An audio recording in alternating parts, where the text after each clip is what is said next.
원래 이렇게 6월이 더웠나 하는 분들 많으실 겁니다. 최근 전국적으로 30도를 웃도는 더운 날씨가 이어지고 있죠. 대전, 대구, 광주 모두 34도에서 35도까지 올랐었는데요. 도대체 올여름 어쩌려고 이러나 싶습니다. 안 그래도 지난 몇 년간 최악의 폭염과 폭우로 참사까지 겪었던 우리나라. 올해는 어떨지 전문가의 관측 지금부터 들어보겠습니다. 계명대 지구환경학과 김혜동 교수 어서 예, 오십시오. 안녕하십니까. 오늘이 6월 14일이거든요, 교수님. 그런데 벌써 이러면 진짜 올 여름은 어쩌려고 이러나 올여름 전망을 한마디로 해주신다면?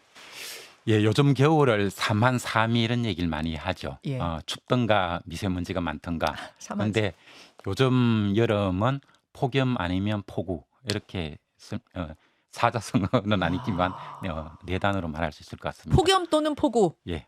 폭염 또는 폭우, 세상에. 음. 아니, 그러면 그건 극단적이란 얘기잖아요. 극단을 왔다 갔다 할 것이다. 왜 그렇게 보시죠? 그렇죠. 세계 기상기구 같은 데서도 이제 얘기를 하기를 금년의 세계 기후가 2016년과 비슷할 것이다 이런 얘기를 하거든요. 예. 그때가 2015, 2016년에 생겼던 슈퍼 엘니뇨가 아, 정착되고 2년째였습니다. 음, 근데 지금까지 기상 관측 역사상 이렇게 쭉 보면 음. 극한적인 기상 현상이 나타난 해는 엘니뇨가 정착되고 2년 이내, 2년째인데 이번을 보면 작년 3월부터 엘니뇨가 쭉 정착되었다가 작년 연말에 피크에 이르고 이제는 음, 이제 소멸된 그런 상태이기 때문에 음흠. 2024년이 바로 엘니뇨 정착 이후 2년째가 되는 해입니다. 이제 엘니뇨가 뭐냐, 뭐 라니냐가 뭐냐 음, 이렇게 가면 더 좀 복잡하긴 합니다만 네, 어쨌든 엘니뇨 현상이 나타나고 2년째 되는 해는 항상 폭염 아니면 폭우. 우리뿐 아니라 전 세계가 다 그렇게 좀 시달렸었죠. 그렇죠. 기후 재해를 유발하는 그런 어떤 극단적인 기상 현상들이 많이 발생했던 해가 엘니뇨 정착 후 2년째였습니다. 아, 그게 올해다. 음. 여러분, 그게 올해다. 그래서 이제 다들 걱정을 하고 있고 이미 이렇게 우리나라 더워졌고 전 세계가 엘니뇨 2년째 되는 날 몸살을 앓습니다만 특히 우리나라만의 좀 특이점도 있습니까? 예, 우리나라 기후 같은 경우에 예, 크게 보면 두 가지만 말씀드리자면 예. 계절이 변했다. 음, 그다음에 강수 패턴이 변했다. 이 두 가지를 말씀드릴 수 있을 것 같습니다. 음, 계절의 경우에는 과거에 우리가 생각을 해보면 예. 우리나라는 겨울 중심의 나라였거든요. 한 음, 11월부터 해서 4월, 5월까지도 선선한 최소한 맞아요. 4월까지는 추운 이런 맞아요. 계절이었습니다. 예. 근데 최근에는 오면은 4월부터 11월까지도 기상학적 여름일이다 이렇게 말할 수가 아, 있거든요. 잠깐만요. 네. 여름은 길게 잡아도 6, 7, 8월 우리 이렇게 얘기하고 9월이면 음, 가을이다. 이래서 이제 우리는 사계절이다 이렇게 얘기하는 거 아니에요? 예. 사계절이 또렷한 나라 대한민국. 근데 여름을 기상학적으로는 4월부터 11월까지로 본다? 그러니까 기상학적 여름이라고 하는 것은 예. 일평균 기온이 20도 이상인 날을 이야기를 하거든요. 예. 근데 하루에 보면 일최고 기온하고 일최저 기온 사이가 한 10도 정도 차이가 나죠. 예. 그래서 일평균 기온이 20도가 되려고 하면은 낮 최고 기온이 25도 정도가 되면 음. 그러면 일평균 기온이 20도 정도가 되거든요. 예. 그래서 우리가 살아가면서 기상청 예보가 25도 이상이 되는 날이 좀 보편적이 되면 네. 아 이제 여름이구나 이렇게 그렇죠, 생각하면 되는 그렇죠. 거죠. 그렇게 그렇죠. 생각하면 4월부터 11월, 작년 11월 중순에도 우리나라 기온이 낮에 29도까지 올라간 적이 있습니다. 와. 아, 그리고 기억이 올해도 나네요. 보면 4월에 30도가 넘었죠, 벌써. 맞아요. 예, 4월에 한참 또 그랬다 또 추워지기도 했는데 예, 잠깐 예, 잠깐 여름처럼 반팔 예. 입고 다녔었어요. 아, 와. 옛날에는 상상할 수 없는 일인데 기상학적으로 여러분, 기상학적으로 4, 5, 6, 7, 8, 9, 10, 11월까지가 여름인 나라가 됐다. 2년 전에요. 기상청장님이 이런 얘기를 하셨어요. 이제 우리나라도 장마라는 표현보다 우기라는 이런 동남아식 용어를 고민해야 할 때다. 이런 얘기를 해서 그때 굉장히 이슈가 됐던 기억이 나는데 교수님도 이 부분 동의하십니까? 예, 장마의 경우에는 우리 기상학자의 눈으로 보면 예. 장마는 뚜렷하게 있습니다. 과거나 지금도 있고 앞으로도 있을 겁니다. 음. 그런데 길 가는 사람들에게 장마가 무엇입니까? 라고 물어본다면 음. 여름철에 비가 쭉 오는 날 아니에요? 이렇게 답을 그렇죠. 하겠지요. 한 보름 정도 주구장창 비가 계속 내려야 그게 장마잖아요. 그렇죠. 그러니까 네. 예전에는 우리나라에는 여름철 장마 시기에 예. 1년 내리는 강우량 한 60에서 70%가 다 내리고 음. 나머지 기간은 건조한 특히 가을부터 해서 그다음에 장마가 시작되기 전 봄철까지는 건기가 쭉 이어졌거든요. 예. 그래서 가만 생각해 보면은 과거에는 봄철이 되면 시골에 양수기 이렇게 좀 하도록 성금도 모으고 이런 일이 많이 맞아요, 맞아요. 예, 건조해가지고 있었죠. 땅 갈라지고. 예. 네. 그런데 이제 한 2000년대가 넘어오기 시작하면은 장마 시즌보다는 음. 장마 기상청에서 장마 종료선을 하면 그때부터 우리 비가 더 많이 오는 이런 식으로 바뀐 거죠. 아, 그러고 보니까 예. 제 동생 생일이 8월 2일이에요. 제가 또렷하게 기억하는데 동생 생일 직전까지 장마가 막 와요. 한 보름 정도 오고 동생 생일쯤 되면은 엄청 더워요. 그때부터 이제 피서 간다. 피서철이란 게 시작됐는데 어느 순간부터 그게 안 지켜지더라고요. 그걸 말씀하시는 거죠? 그렇죠. 직장인들이 과거에는 예. 장마가 언제 끝나는지 이게 뉴스를 길을 쫓고 했다가 예. 장마가 끝나면 그 다음부터 휴가를 가려고 휴가 계획을 가죠. 다 세웠는데 동해로 뭐 어디로? 예. 근데 우리나라에서 1998년도에 지리산 폭우가 있었는데 예. 그때가 장마 종료 끝나고 나서 한 이틀 후부터 그 폭우가 쏟아졌고 지리산 폭우도 그렇게 내린 비거든요. 예. 그래서 그 이후에는 장마 종료 이후에 휴가철을 잡으면 예. 이거는 비를 맞을 확률이 오히려 더 높아진다. 그 차라리 장마 기간에 휴가를 가는 것이 더 낫다 이렇게 말씀드릴 수 있습니다. 동남아식 우기가 왔다는 게 여러분 그런 말씀이에요. 그러면은 동남아식으로 비가 온다는 거 제가 생각해 보면 뭐 태국이나 베트남에서 비 왔던 거 생각해 보면 국지적인 호우? 예. 저쪽은 쨍한데 여기만 비가 왁 내려요. 또 금세 해가 나요. 이랬던 것 같은데 그런 식으로 변하는 건가요?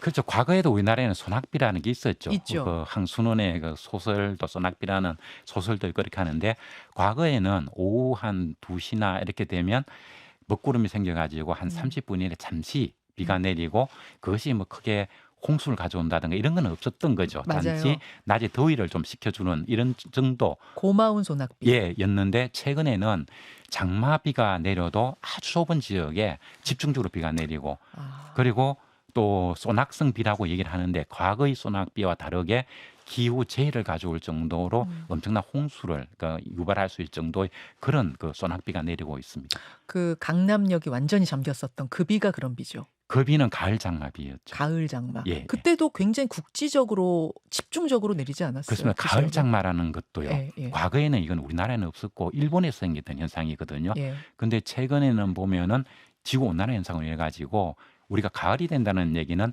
여름은 북태평양 고기압이 우리나라를 지배하고 그다음에 그게 이제 약해져서 남쪽으로 내려가면 여름이 끝났다 이렇게 얘기를 하거든요. 네. 그래서 과거에는 아주 거짓말처럼 8월 10월 광복절 그리고 말복 이 정도가 되면은 선선한 바람이 딱 부는 맞아요. 이런 일이 있었거든요. 그 말은 북태평양 고기압이 일본 쪽으로 남쪽으로 내려간다는 얘기고 그렇게 되면은 거기에 가을 장마 전선이 형성됐기 때문에 그것은 일본의 문제였는데 최근에 보면 북태평양 고기압이 가을철이 되어도 우리나라를 그냥 지배하고 있는 겁니다.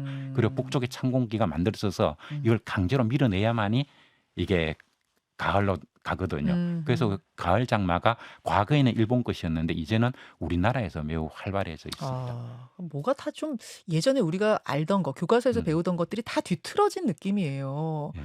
오송 참사라든지 뭐 그 서울 반지하 참사 이런 것들도 다 국지성 폭우, 이른바 스콜 같은 게 내려서 그렇게 됐다고 봐야 되는 건가요? 작년에 그 오송 사건이라든가 문경 같은데 산사태 일으킨 예. 거 이것은 이제 장마 전선에 의해서 내린 건데요. 아, 그게 바로 선상 강수대라 해가지고 선상하는 거는 선처럼 생겼다. 예. 아주 좁은 지역에만 비가 집중적으로 내리는. 그래서 과거에는 장마가 이렇게 올라오면 전국이 비를 내렸는데 예. 요즘은 장마 비가 내려도 예. 아주 좁은 지역에만 그러니까요. 집중적으로 그리고 길게 내리는 것이 아니고 짧은 시간 동안에 집중적으로, 폭발적으로 시간당과 폭발적으로. 100mm 뭐 이런 비가 내리는 거죠.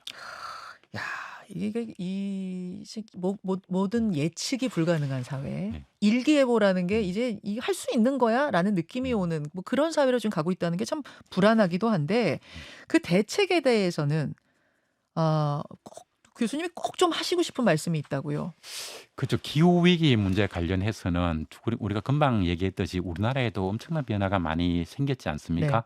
근데 언론에서 보도하는 거 이런 걸 보면 해외에서 놀라울 정도의 기후재해, 예를 들면 멕시코에서 원숭이들이 너무 더워서 열사병으로 추락을 해가지고 네. 뭐 80몇 마리 죽었다든가 막 이런 류 얘기, 혹은 뭐 남미에서 비가 엄청나게 쏟아졌다든가 이런 요 얘기만 자꾸 하는데 음. 사실은 그런 현상들이 우리나라에서도 많이 발생하고 있습니다. 음. 그리고 기상 현상이 과거에는 없었던 현상들을 들여다보면 음. 이것이 지금으로부터 우리나라 기후를 얼마나 위험으로 빠뜨리는가 하는 그 메시지가 다 포함되어 있는데 음. 그런 것들이 국민들이 잘 안 알려지다 보니까 우리나라 사람들은 하는 순간에 이런 상태에 놓여 있는 것 같습니다. 아. 예를 들면 예. 금년에 사과, 대파 예. 이런 것들이 폭등을 하지 않았습니까? 예. 엄청 예. 올랐죠. 근데 이게 보면 한 10여 년 전에 예. 우리나라 농진청 농가원에서 우리나라 주요 농작물의 그 고온 한계성을 갖다 이렇게 조사해서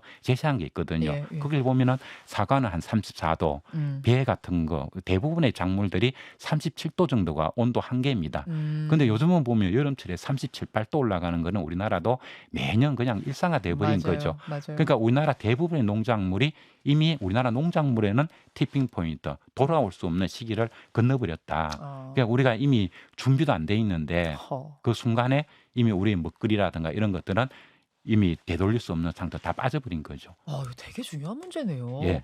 올해 왜 이렇게 사과값이 비싸? 뭐 과일 하나 사 먹을 음. 수가 없어. 차라리 뭐 외국에 있는 과일을 수입해. 이게 음. 그냥 올해만의 문제가 아니라 앞으로 계속 이럴 수도 있다는 거네. 티핑 포인트를 넘어버렸다는 거. 그렇죠. 어쩌다가 온도가 조금 떨어져서 예. 올해는 괜찮은 이런 해가 나타날 수는 있겠지만 예.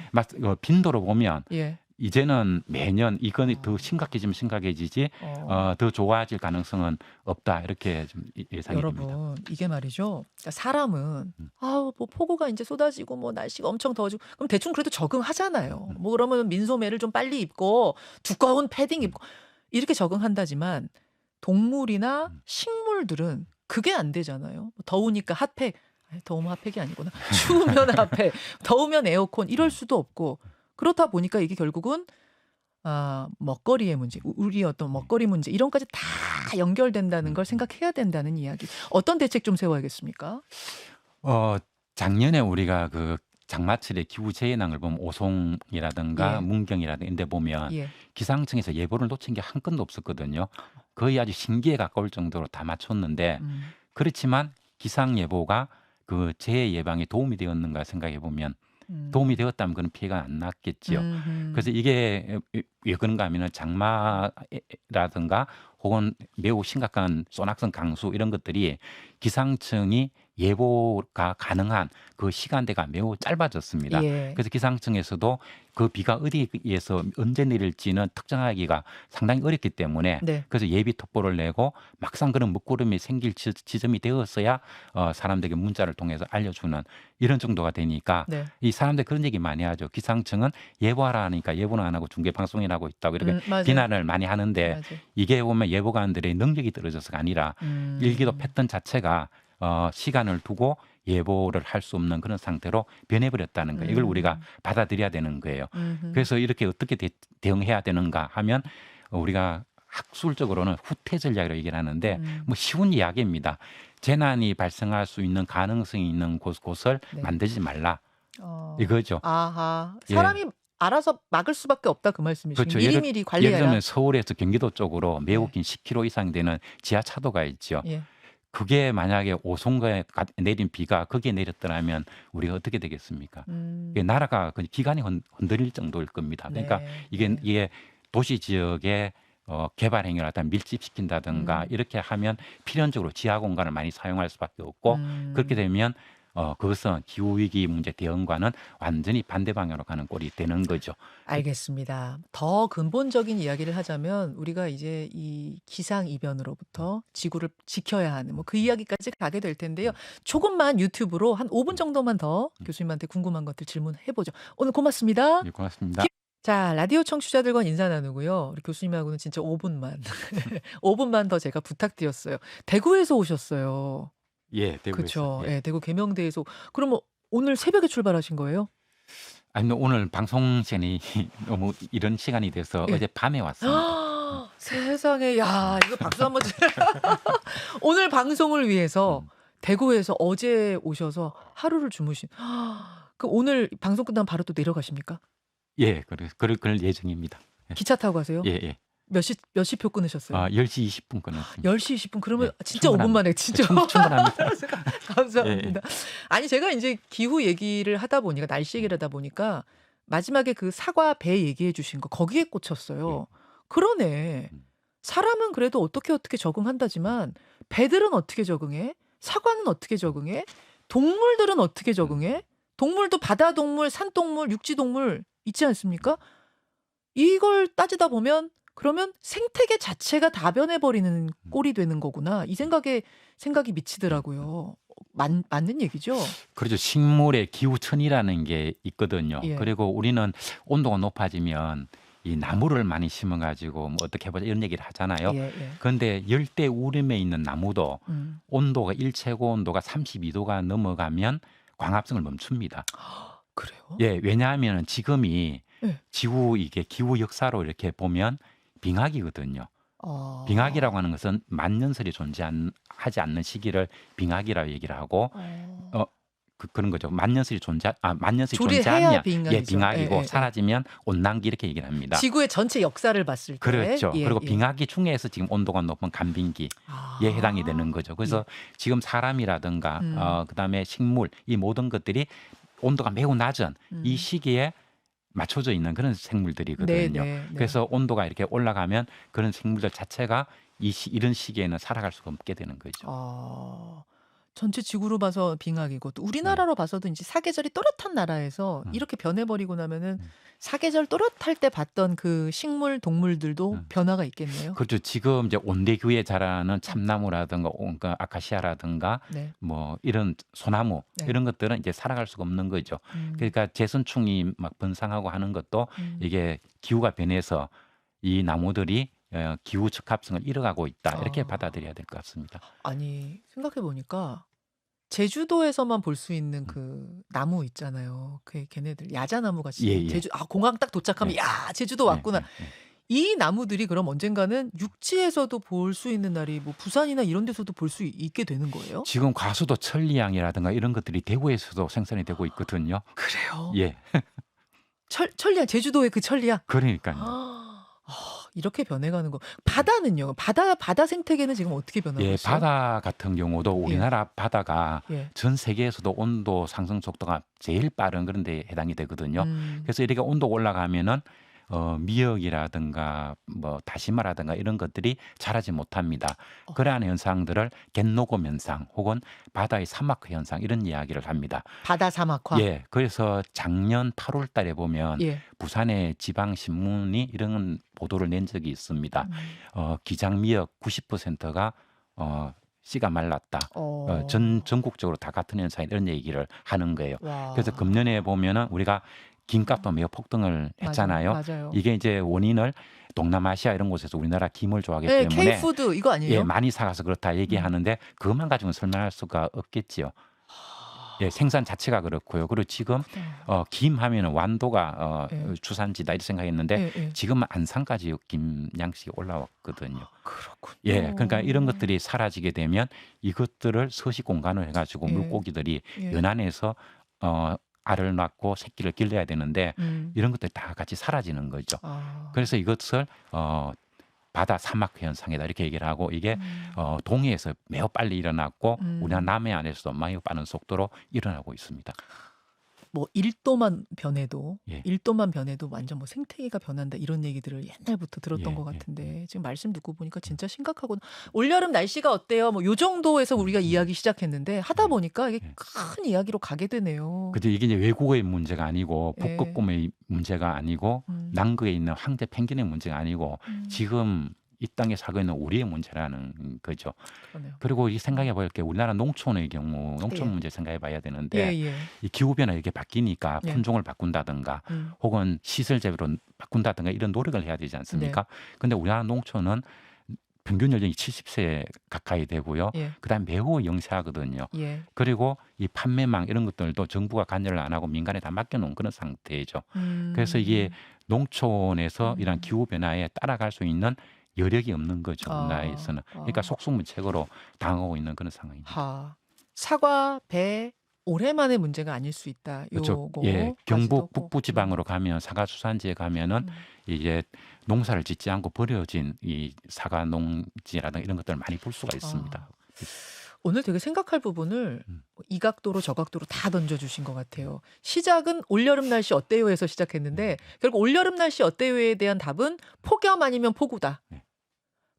폭염이라는 건 그럼 몇 도까지 우리가 대비하고 있어요? 마음에 준비하고 있어야 돼요? 예, 우리 피부 온도는 한 35도 정도 예. 되죠. 우리 입속 온도는 이건 36.5도지만 우리 피부는 35도고요. 아. 35도를 넘어가면 우리 몸이 네. 폐열을 갖다 방출을 못하죠. 그러면 이제 땀으로 이렇게 흘려야 되는데 여름철이 되어서 36, 7도 올라가고 그리고 또 고온 5배 지잖아요. 그러면은 이 우리 몸의 땀도 정발을 못하는 그런 상태가 됩니다.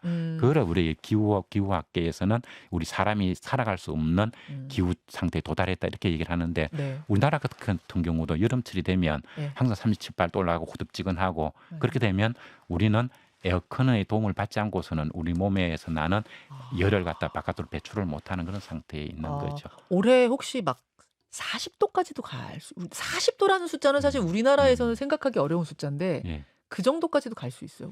우리나라. 요즘은 이제 해외 통신을 통해 들어오는 거 네. 보면은 한 40도 초반 정도 가지고는 외신을 못하는 죠.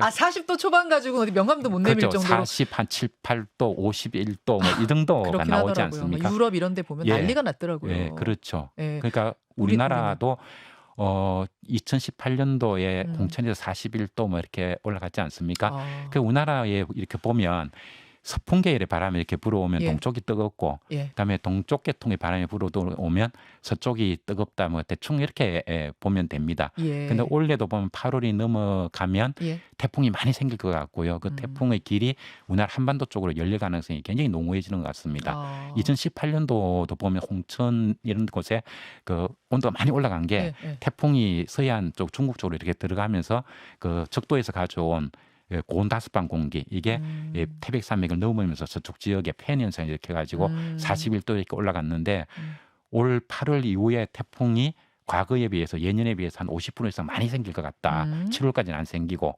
그리고 이게 라니냐로 또 넘어갈 것 같대요. 라니냐로 넘어가면 서부 태평양 쪽에 수온이 매우 높이 올라가게 되고 북태평양 고기압 쪽으로도 확장되고 이렇게 되면 태풍이 더 많이 생기고 그 태풍은 북태평양 고기압의 서쪽 가장자리를 따서 오기 때문에 그 경로가 한반도로 그냥 바로 뚫릴 가능성이 매우 높아지는. 그래서 올 여름은 폭염도 굉장히 문제지만 폭염의 경우는 우리나라는 도시에 사는 인구가 90%가 넘으니까 그 실내 생활하는 사람들은 잘 못 느낄 수가 있는데 올 8월 이후에 태풍으로 인한 폭우 이거는 실내 생활하는 사람도 피할 수 없다는 측면에서 올 가을에 건강한 모습으로 사람들을 만날 수 있을까 이런 걱정이 많이 됩니다.